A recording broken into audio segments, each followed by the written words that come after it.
Maharashtra news, सर्वसामान्य जनतेचा। नमस्कार, मी सुमित ठाकरे आपल्या सर्वांच्या माझ्या महाराष्ट्र न्यूजला स्वागत करतो। आजच्या बोलामुद्दाच्या या कार्यक्रमात आपल्यासोबत जुडलेले आहे सामाजिक कार्यात अग्रेसर असणारे व भाजपचे युवा नेतृत्व म्हणून ओळख असणारे कमलेश चुटेजी। कमलेशजी, आपल्या माझ्या महाराष्ट्र न्यूजला स्वागत आहे। धन्यवाद। माझा पहिला प्रश्न आपल्याला असा आहे की आपला भाजपच्या युवा नेतृत्व म्हणून ओळख आहे व सामाजिक कार्यात सुद्धा नेतृत्व करतात, तर आपण किती वर्षापासून सामाजिक कार्यात आहात व भाजपशी जुडलेले आहात?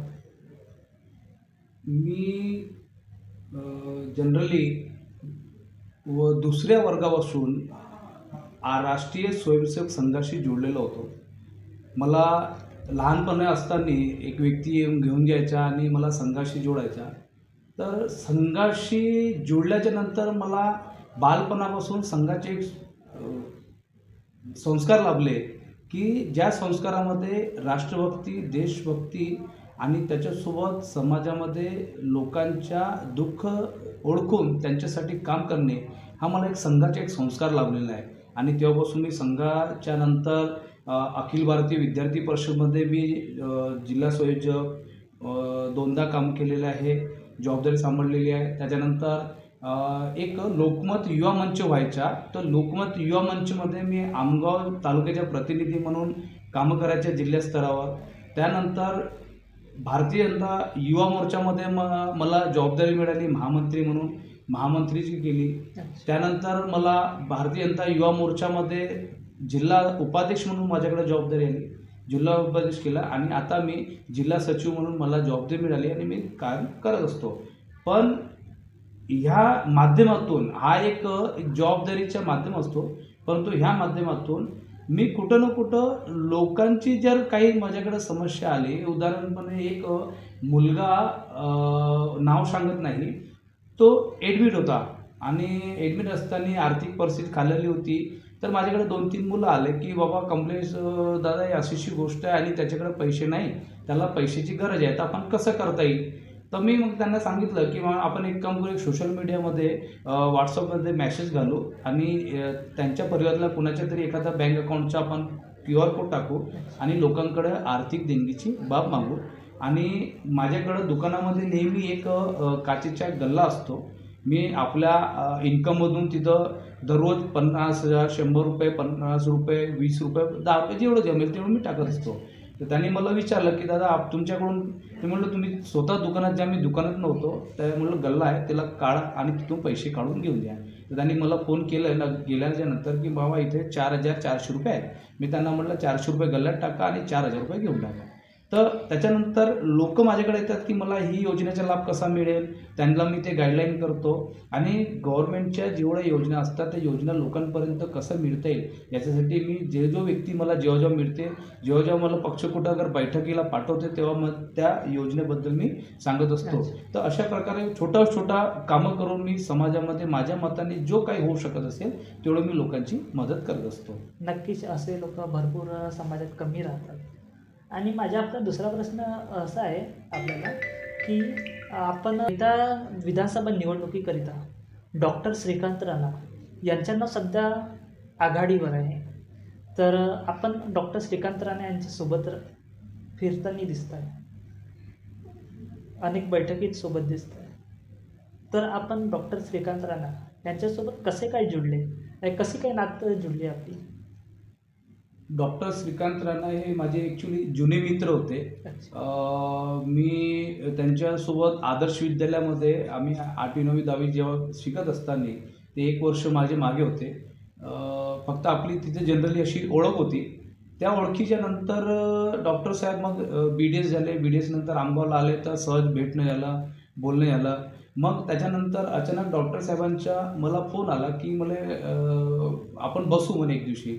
म्हटलं ठीक आहे बसू आपण। बसल्याच्या नंतर त्यांच्या मनामध्ये एक आपुलकी आली की म्हणे आपला आदिवासी समाजासाठी आमगाव विधानसभा राखीव आहे आणि आमगाव विधानसभा राखीव असताना जे आतापर्यंत नेते मंडळी आले आहेत, पण मी त्याच्यामध्ये मला कुठंतरी समाधान वाटत नाही। तर अशा प्रकारची त्यांची ना माझी राजकीय चर्चा झाली। तर चर्चा होत असताना त्यांनी आपल्या मनातल्या खूप साऱ्या गोष्टी सांगितल्या, तर त्यापासून मग आम्ही हळूहळू चर्चा करत असताना मी त्यांच्यासोबत अजून घनिष्ठ जुळत गेलो आणि आज आम्ही त्यांच्यासोबत चांगले एक मित्र झालेलो आहोत. डॉक्टर श्रीकांत राणा हे सामाजिक कार्याबरोबर आता राजकारणी क्षेत्रात सुद्धा वळले आहेत, तर आपला त्यांच्यासोबत राहण्याचा अनुभव काय आहे? डॉक्टर रावणा साहेबांसोबत जेव्हा आम्ही फिरत असतो, बसत असतो, वेगवेगळ्या ठिकाणी बैठकीला जातो, आम्ही कुठं दौऱ्या जातो, जनतेशी संपर्क करतो, तर जात असताना जेव्हा आम्ही सहज चर्चा करतो किंवा एखाद्या ठिकाणी बसलेलं असताना चहा गप्पा घेत असताना जेव्हा आम्ही चर्चा करत असतो, तर डॉक्टर साहेबांचं मन कुठं ना कुठं त्यांच्या आदिवासी समाजाबद्दल एक आपुलकी निर्माण होते की मी एवढं दौरे करतो, त्याच्यानंतर कॅम्प घेतो, तो कॅम्प घेत असताना किंवा माझ्या समाजातील लोकांच्या कार्यक्रमाला जातो आणि तिथं बघतो की माझा समाज आज 60-70 वर्ष भारताला स्वतंत्र झालेला आहे, तरीसुद्धा तो कुठं ना कुठं मागासलेला आहे आणि त्या मागासलेलापणा दूर करायसाठी मला काय करता येईल ह्याच्या समाजासाठी, मला ह्या लोकांसाठी कोणत्या प्रकारचे त्यांच्या आर्थिक, सामाजिक आणि राजकीय विकास घडवता येईल याच्यासाठी आमची नेहमी चर्चा होत असतात. आणि ह्या चर्चेमध्ये जेव्हा राजकारणाचा विषय येतो की राजकारण हा एक माध्यम आहे का त्याच्यामध्ये की ज्याच्यामुळं आपण ह्या समस्या सॉल्व्ह करू शकतो, तर राजकारण आणि समाजकारण हे एका शिक्क्याचे पैलू आहेत. जोपर्यंत राजकारणासोबत समाजकारण आणि समाजकारणासोबत राजकारण जोडत नाही तोपर्यंत आपण कुणाच्याही काम करू शकत नाही, कोणाचा भला करू शकत नाही आणि त्यांच्या सगळ्या प्रकारचा जो विकास आहे तो आपण विकास करू शकत नाही. अशा प्रकारचे आमची राजकीय चर्चा होत असतात. सध्या तरी डॉक्टर राणा यांच्या भाजप पक्षाकडून विधानसभा निवडणुकीकरिता नाव आघाडीवर आहे. जर का त्यांना पक्षाकडून उमेदवारी मिळाली व आपण ते आमदार झाले तर त्यांच्या समाजासाठी काय योगदान असणार? डॉक्टर राणासोबत आम्ही चर्चा करत होतो की चर्चामध्ये एक विषय निघते की जसं मी सांगितलं की त्यांचा समाज कुठंतरी मागासलेला आहे, मग सोबत त्यांच्या समाजाव्यतिरिक्त जे अन्य समाज आहे, ओबीसी समाज म्हणा, SC समाज म्हणा आणि जनरल समाजाचे जे गरीब वर्ग जे स्थितीमध्ये जे जगतात, आम्ही नेहमी बघत असतो की कुठं ना कुठं त्यांना शिक्षणाचा अभाव असतो, त्यांच्याकडे आरोग्याचा अभाव असतो, त्यांच्याकडे राहण्यासाठी छतचा अभाव असतो आणि 2 वेळची जेवणाच्या कमतरता असते. तर अशा वेळेस आम्ही जर विचार केला की मागच आम्ही नुकतंच एक बघितलं मुरकुटू डंडारी क्षेत्रामध्ये बघून की तिथं 60-70 वर्ष आले, तिथल्या एका व्यक्तीने आम्ही सांगितलं का आम्ही मागच्या 2023मध्ये पावसाळ्यामध्ये कॅम्प ठेवला होता आणि त्या कॅम्पमध्ये त्या आदिवासी समाजासाठी आम्ही कास्ट सर्टिफिकेट बनवण्याचे कामं केले आणि जर कास्ट सर्टिफिकेट नसेल तर शासनाची योजना कशी मिळणार त्यांना, त्याबद्दल तिथल्या लोकांनी चर्चा केली, तिथल्या लोकांनी त्याच्यावर विचारविमर्श केले आणि त्यानंतर त्यांनी कॅम्प ठेवले आणि कॅम्प ठेवून सगळ्यांना कास्ट सर्टिफिकेट देण्याचा प्रयत्न केला.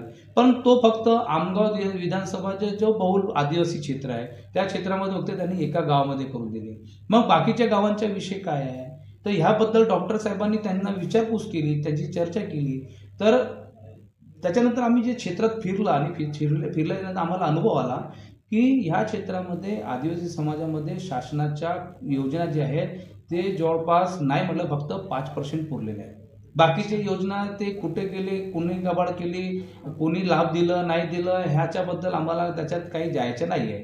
पण डॉक्टर साहेबांशी चर्चा झाली आहे की येणाऱ्या काळामध्ये जर भारतीय जनता पार्टीने जर त्यांना एक चान्स दिला की बाबा तुला त्याला आमदार बनवू आणि युवा नेतृत्व जर ह्या भारतीय जनता पार्टीला मिळाला तर त्याच्यासाठी आमच्यासाठी काहीतरी चांगलं योगदान घडून येईल, ह्या माध्यमातून जर त्यांनी आम्हाला जर डॉक्टर साहेबांना त्यांना चान्स दिलं की तुम्ही तिकीट दिली आणि जिंकून दिलं, आता तुम्ही करा समाजासाठी काय करू शकता. भारतीय जनता पक्षाकडून या अति मागासलेला आणि आमगाव देवरी विधानसभा साले कसा हा मागासलेला विधानसभा क्षेत्र म्हणून ओळखला जातो, तर हा भाजपकडून एक नवीन पहल अशी आहे काय, एक युवकांना नवा चेहरा युवकांसाठी व समाजासाठी असं काही? जनरली पूर्ण भारतामध्ये भारतीय जनता पार्टीचे एक नवीन व्ह्यू सुरू आहे की जास्तीत जास्त नवीन युवक आणि शिक्षित सुशिक्षित जसे डॉक्टर, वकील, इंजिनियर, प्रोफेसर अशा लोकांना ते चान्स देत आहेत. तर त्याच्या पाठीमागचा उद्देश हा आहे की युवा आणि सुशिक्षित व्यक्तीला जर चान्स दिलं आमदारकीचा तर तो व्यक्ती नवे ऊर्जेने आपल्या शिक्षणाच्या कौशल्याने अनुभवाच्या आधाराने त्या क्षेत्राच्या कुठलं चांगलं काम घडून आणेल. तर ह्यासाठी ते प्रत्येक क्षेत्रामध्ये राज्यामध्ये नवीन युवकांना स्थान देत आहेत. त्याचप्रमाणे येणाऱ्या काळामध्ये पण भारतीय जनता पार्टी महाराष्ट्रामध्ये पण तोच विषय घडून आणू शकते आणि तो जर घडून आला तर डॉक्टर साहेबांना निश्चित आमदारकी मिळेल. आणि डॉक्टर साहेबांशी मग चर्चा झाल्याच्या नंतर आम्ही जर विचार केला की आमदार बनल्यानंतर काय करायचं आपल्याला, तर त्याचा एक सारांश छोट्या प्रमाणामध्ये सांगतो की डॉक्टर साहेबांनी एक विचार केला की जसे आमदारकी बनले त्याच्या 60 दिवसानंतर किंवा 90 दिवसानंतर आपण एक मोहीम राबवू की शिक्षणासाठी जे शाळा उघडलेल्या शासनाच्या त्या शाळेमध्ये सुखसुविधा काय आहे, पंखे आहे का, पाण्याची व्यवस्था आहे का, शौचालयाची व्यवस्था आहे का, ग्राउंडची व्यवस्था आहे का, मग खेळाची व्यवस्था आहे का, त्यांच्याकडे पाठ्यपुस्तके बरोबर आहेत का, बसायला डेस्क बेंच किंवा त्यांच्यावरती पाठी बसायची बरोबर आहे का, ह्या सगळ्यांच्या एक आपण प्रत्येक शाळेमध्ये जाऊन त्याचं एक नियोजन लावू. जर ती सुविधा उपलब्ध नसेल तर ती सुविधा कशी उपलब्ध करता येईल याचा विचार करू आणि चांगल्या शिक्षणाच्या क्षेत्रामध्ये विद्यार्थ्यांना सगळ्या सोयीसुविधा उपलब्ध करून चांगलं शिक्षण त्यांना मिळवून देऊ. त्यानंतर आरोग्य क्षेत्रामध्ये त्यांनी विचार केला की आज एक व्यक्ती जर बिमार पडला तर तो प्रायव्हेट डॉक्टरकडे जातोय, तो शासकीय दवाखान्यामध्ये जात नाही का, कारण त्याला कुठंतरी ते वाटत असेल की याच्यात जेवण माझा अर्थ नाही असं कुठंतरी वाटत असेल. म्हणून प्रायव्हेट डॉक्टर खूप चालत आहेत, शासकीय जे दवाखाने ते कमी चालतात. जे मजबुरी असते ज्यांच्याकडे आर्थिक नसतो ते लोक तिथं जातात.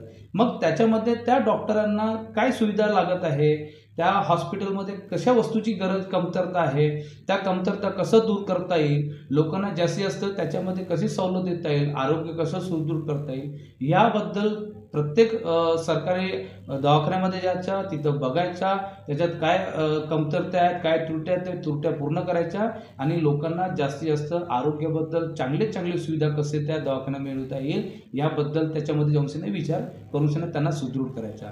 मग तिसरा प्रश्न आला की शासन दरवर्षी नवीन योजना काढतात, कुठल्या प्रकारच्या योजना येत असतात, परंतु ती योजना गावापर्यंत छोट्या व्यक्तीपर्यंत पोहोचत नाही. आता उदाहरणमध्ये एखादा ग्रामपंचायतमध्ये सरपंच योजना काढतो, सरपंच योजना बाहेरून आणतो आणि ते गावामध्ये राबवतो, परंतु तो काही सरपंच प्रत्येक वार्डात जात नाही. तर त्या वार्डामध्ये ज्याला आपण सदस्यत्व निवडून देतो त्या सदस्याचं काम असते की त्या वार्डामध्ये सरपंचने सांगितलेलं कामं प्रॉपरली झाले नाही का ते बघायचे असते आणि ते त्याच्यामध्ये कार्यान्वित करायचे.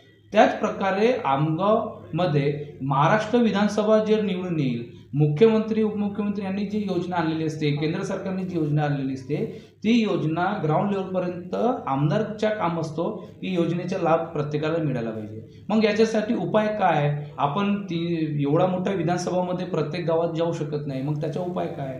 तर डॉक्टर साहेबांनी विचार केला की आपण एक काम करू की याच्यासाठी आपण प्रत्येक तहसील ऑफिसमध्ये महिन्यातून एकदा बसू आणि लोकांना बोलू की बाबा तुझी तक्रार काय आहे, तुझं कोणता काम उरलेलं आहे, त्या कामाबद्दल त्यांना विचारपूस करू. तर आमगाव तालुक्यात जर बसले तर आमगाव तालुक्यामध्ये 58 ग्रामपंचायतचे लोक सगळे एका ठिकाणी येतील, नगर परिषदचे लोक येतील आणि त्यांच्या जी समस्या असतील ते समस्या मांडतील. सर लगेच आम्ही त्या अधिकाऱ्याला सांगू की बाबा ही समस्या, ह्या व्यक्तीची समस्या ह्या दिवसाच्या आतमध्ये पूर्ण कर. तर जसं आपण आता बोलले की 58 ग्रामपंचायत आमगाव तालुक्यात आहे, तर आमगाव तालुक्यात फक्त एक दिवस तहसीलमध्ये बसल्यानं लोकांची कामं होणार आहे.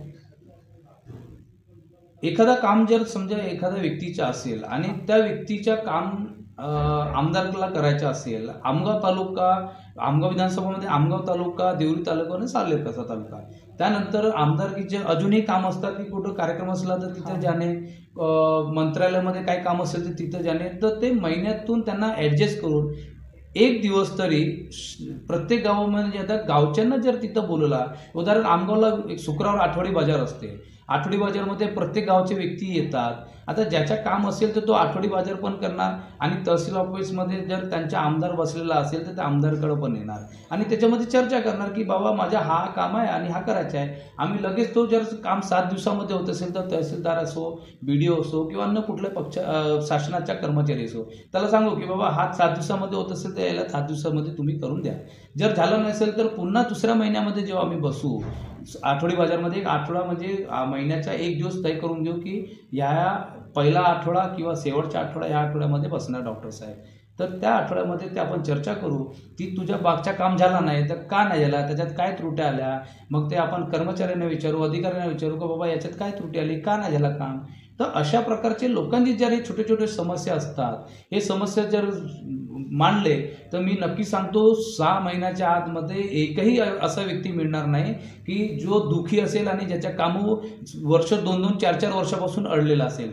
तर अशा प्रकारच्या डॉक्टर साहेबांनी एक नियोजन मध्ये चर्चा केली की अशा करू शकतो का. तुम्ही म्हणलं नक्की करू शकतो, कारण ज्यापर्यंत आपण आढावा बैठक घेतो ते आढावा बैठक आपण वर्ष 2 वर्षानंतर घेतो. आपण ती आढावा बैठक आठवड्यातून घेऊ, साधारी आढावा बैठक, आणि चर्चा करू त्याच्यामध्ये. होऊ शकते का त्याच्यामध्ये काही थोडा मोठ्या त्रुट्या जर आढळल्यात आपण ते त्रुट्या कसं दूर करता येईल ते पण सॉल्व्ह करू. तर अशा प्रकारची आमदारकी आल्याच्या नंतर डॉक्टर साहेब समाजामध्ये काम करू, जेणेकरून येणाऱ्या काळामध्ये लोकांनी म्हटलं पाहिजे की अशा आमदार आजपर्यंत आम्हाला मिळाला नाही. अशी प्रकारची आपल्याला नाव कीर्ती या समाजामध्ये गाजवायची आहे. जसं की आता आपण बोललेला आहात की डॉक्टर राणा यांच्याशी लहानपणापासून आपला संबंध आहे.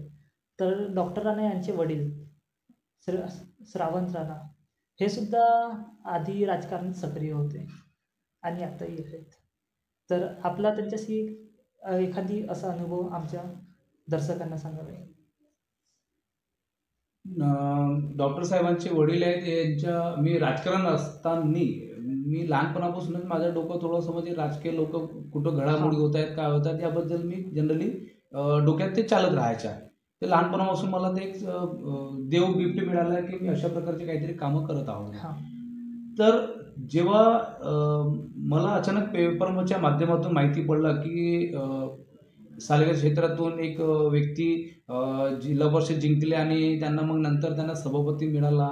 तर त्यावेळेस मी जाणण्याची कोशिश केली की कोण आहे बाबा, कसं आहे, काय. तर त्यावेळेस त्यांच्याशी पर्सनली माझ्या भेट झाली नाही, परंतु मी असं कानात मला ऐकायला भेटायचं की ते व्यक्ती हलबी समाजातून बिलॉंग करतात आणि त्यावेळेस ते हलबी समाजाचे चांगले प्रमुख प्रतिनिधित्व करत होते.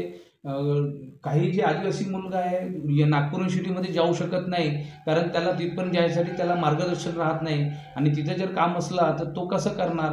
तर डॉक्टर साहेब ते त्यांच्या वडिलांना भेटत होते, वडील त्यांच्यासोबत जात होते युनिव्हर्सिटीमध्ये आणि ते विद्यार्थ्यांचे काम करून देत होते. त्यानंतर मला एवढ्यामध्ये आता खूप सारे लोक मिळत आहेत की आम्ही डॉक्टर श्रावण राणा यांच्या वडिलांना खूप जुन्यापासून ओळखतो.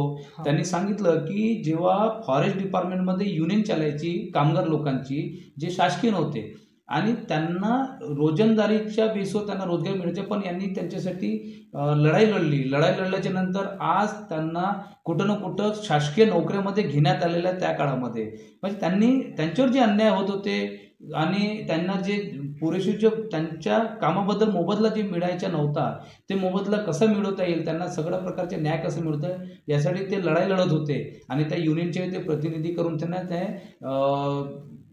जे फॉरेस्टमध्ये काम करत होते रोजगारचे त्यांच्यासाठी ते लढाई लढले, झडले आणि त्यांच्यासाठी न्याय मिळवून दिले. हा मला त्या लोक आता येऊ सांगतात की आम्ही त्यांना अगोदरपासून ओळखतो म्हणून. तर अशा प्रकारचे त्यांचा जो कारकीर्द गेलेला आहे लोकांच्यासाठी समाजासाठी काम करण्याचा, हलबी समाजाच्या सामूहिक विवाह ज्यांनी सुरू केला आहे ते डॉक्टर राणासाहेबांचे वडील श्रावण राणा हे आहेत.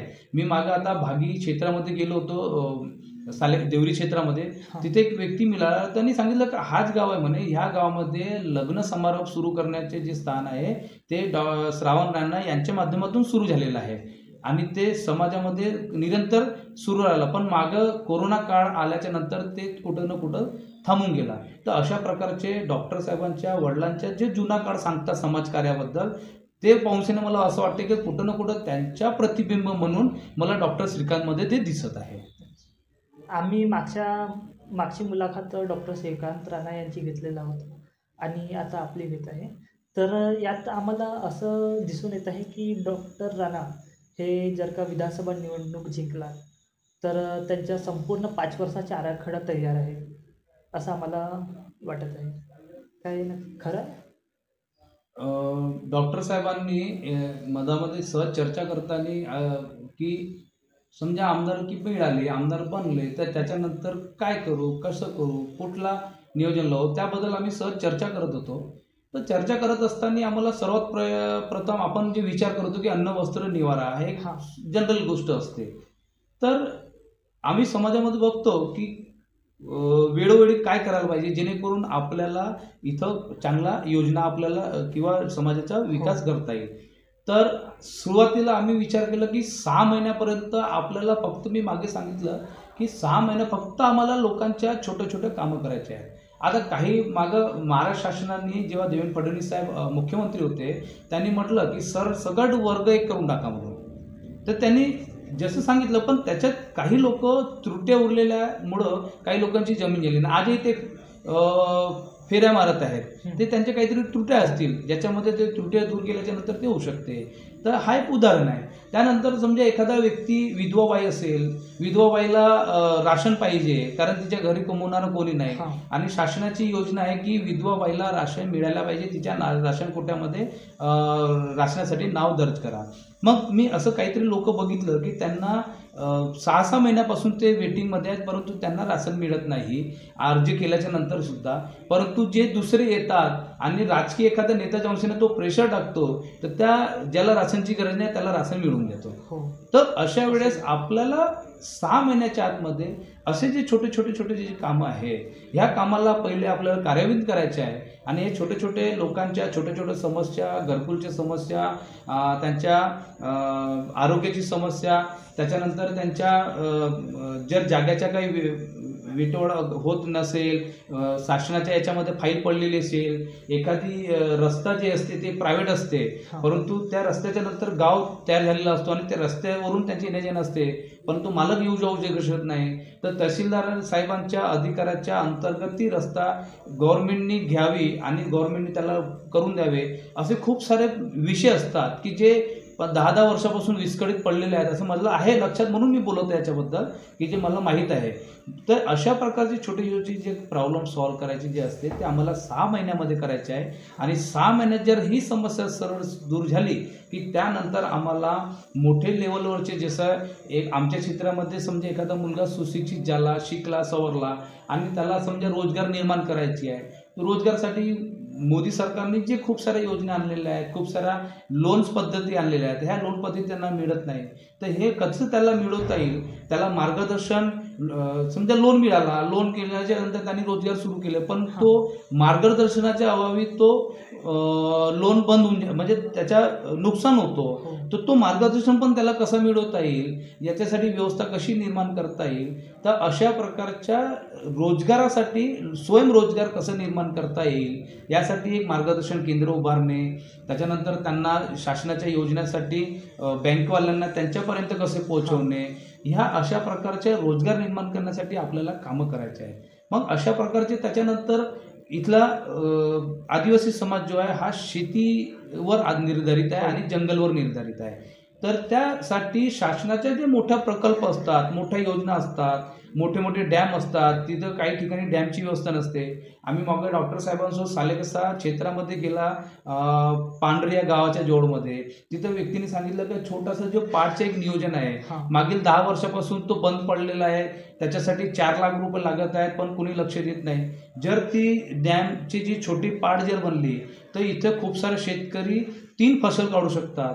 तर अशा प्रकारचे जे प्रोजेक्ट जर प्रकल्प बंद पडलेले असतील, ह्या प्रकल्पांना कसं सुरू करता येईल, त्यांना कसा शेतकऱ्यांना लाभ देता येईल. त्याच्यानंतर आम्ही जेव्हा चिचगड साईडला गेलं तर तिथं पाण्याची व्यवस्था नाही, तर तिथं डॅम निर्माण करून तिथं पाणी कसं त्यांच्या शेतकऱ्यापर्यंत पुरवता येईल.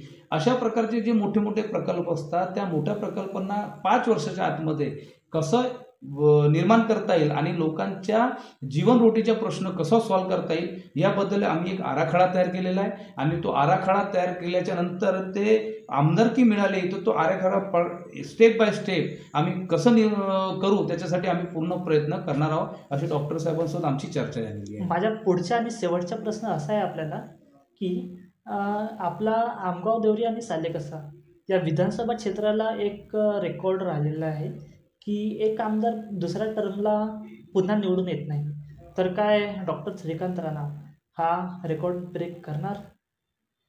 डॉक्टर साहेबांशी माझी एक चर्चा झाली आहे की तुम्ही जो प्रश्न विचारला तो प्रश्नाबद्दल पण मी त्यांना बोललो की मला डॉक्टर साहेब आपण जेव्हा आमदार बनतो आणि आमदार बनल्यानंतर 5 वर्ष काम करतो आणि 5 वर्षानंतर मग जेव्हा पुन्हा निवडण्यासाठी आपण उभं होतो तर जनता आपल्याला पाळून देते.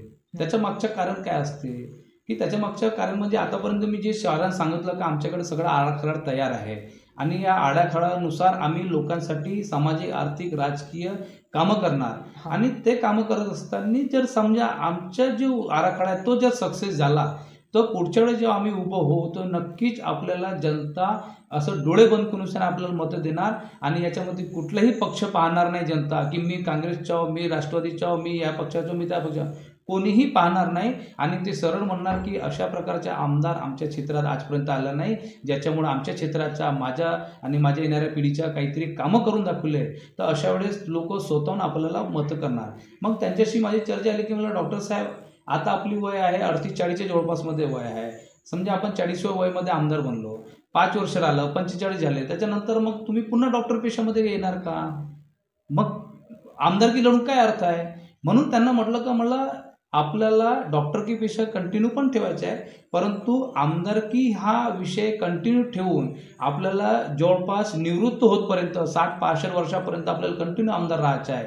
मग तो आपल्याला इथं आरक्षणचे जागा मिळो की अन्य ठिकाणी मिळो, जोपर्यंत आपण लोकांच्या आराखड्यानुसार त्यांचा विकास करणार नाही, त्यांचे कामं करणार नाही, तोपर्यंत आपण पुन्हा येणार नाही. म्हणून आपल्याला लोकांच्या जास्तीत जास्त कामं करून लोकांचे जास्तीत जास्त लाभ देऊन त्यांच्या सामाजिक राजकीय आर्थिक विकास घडवून शाळेतला शैक्षणिक दर्जा उंचावून, आरोग्याचा दर्जा उंचावून, लोकांच्या रोजगारांची व्यवस्था चांगली निर्माण करून, तर ह्या सगळ्या गोष्टी जेव्हा आपण करू तर येणाऱ्या काळासाठी आपण कमीत कमी वयाच्या 60 वर्षापर्यंत कमीत कमी 20 ते 25 वर्ष आपल्याला आमदारकी राहायची आहे आणि आमदारकी राहून महाराष्ट्रामध्ये असा नेता तयार झाला नसेल अशा प्रकारचे आमदार आपल्याला तयार व्हायचे आहे. आपल्याकडे उदाहरण आहे, आपण जेव्हा फिरत असतो तर आम्हाला चिचगडच्या शेवटपर्यंत आम्ही बघितलं की तिथं आम्हाला खूप लोक सापडले, त्यांनी सांगितलं की बाबा आजपर्यंत आम्हाला नेताच नाही मिळाला, कुठल्याही पक्षाचा असो आम्हाला नेता मिळाला नाही, फक्त एक नेता होता आमच्याकडं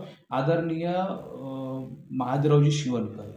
ते महादेवरावजी शिवणकरचे फक्त स्तुती बोलायची.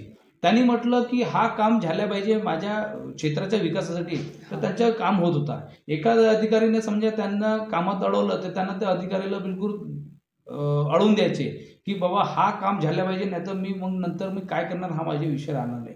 तर लोकांनी जेव्हा जेव्हा आपली समस्या दादांसमोर मांडली तेव्हा त्यांची समस्या पूर्ण झाली. असा एकही व्यक्ती मिळणार नाही की ज्यांनी म्हटलं की मी दादाला हे सांगितलं आणि ते दादाने केलं नाही, माझ्या दादाचे विरोध आहे, असा एकही व्यक्ती मला समाजासमोर मिळाला नाही आणि आजही त्या व्यक्तींचं नाव घेत आहेत. तर मग कुठं ना कुठं विचार करा की त्या व्यक्तींनी रेकॉर्ड तोडलेला होता, ते व्यक्ती कंटिन्यू आमदार राहिले. मग त्यांनी रेकॉर्ड तोडला म्हणजे त्यांनी जनतेचे कामं केले, प्रत्येक व्यक्ती त्यांच्या दारापर्यंतला त्यांचे कामं केले आणि कामं करून साध्य करून दाखवले की अशा प्रकारचे आमदार या क्षेत्रामध्ये. त्याच्यानंतर आम्हाला एकही नेता असा मिळाला नाही की जो लोकांच्या समोर जाऊन लोक त्याला 90% लोक असं म्हणत की नाही हा नेता आमच्या आमदार वेळेस. आमचा असा आराखडा आहे की 90% ह्या क्षेत्रातील लोकांनी म्हटलं पाहिजे का मला डॉक्टर श्रीकांत राणासारखा आमदार पाहिजे आणि ह्या व्यक्तीला पुन्हा निवडून द्यायचं मला. आणि ह्या व्यक्तींनी जे पक्ष निवडलेला आहे हे हिंदुत्ववादी पक्ष आहे आणि हा जो भारतीय जनता पक्ष आहे हा ह्या धरती मातेला भारत माता म्हणून गणले जाते आणि अशा पक्षाला मी जो उमेदवार निवडून दिलेला डॉक्टर श्रीकांत राणा हा योग्य आहे आणि अशा प्रकारचे त्यांच्यामध्ये आत्मविश्वास निर्माण झाला पाहिजे आणि जनतेने भारतीय जनता पार्टीवर विश्वास दाखवून डॉक्टर राणा हा एक योग्य व्यक्ती आहे आणि चांगला व्यक्ती आहे असं समजून त्यांनी जास्तीत जास्त प्रमाणामध्ये डॉक्टर साहेबांवर विश्वास ठेवून त्यांना येणाऱ्या काळासाठी शुभेच्छा देऊन हा जो आराखडा मी सांगितलेला आहे हा आराखड्याच्या वर विश्वास ठेवून जर भारतीय जनता पार्टीने त्यांना विश्वास दाखवून त्यांना आमदारकी दिली तर नक्की लोकांनी त्यांना साथ द्यायला पाहिजे आणि त्यांचा आराखडा पूर्ण कसा होईल याच्यासाठी त्यांची मदत करायला पाहिजे आणि येणारा 20-25 वर्ष हा व्यक्ती कुठं ना कुठे एक सामाजिक बांधिलकी वापरून लोकांचा विकास कसा करता येईल याच्यासाठी आदरणीय श्रीराम भगवान आदरणीय विद्येची देवता यांनी त्यांच्यापर्यंत आशीर्वाद ठेवून यांच्या कामाला त्यांनी यशस्वी करावे हा माझी दिलापासून इच्छा आहे. धन्यवाद कमलेशजी, माझ्या महाराष्ट्र न्यूजच्या या बोला मुद्द्याच्या या कार्यक्रमात आपण आलेला आहात. धन्यवाद. तर पुढच्या कार्यक्रमात भेटूया पुढच्या मुद्द्यासोबत. तेव्हापर्यंत बघत राहा माझ्या महाराष्ट्र न्यूज.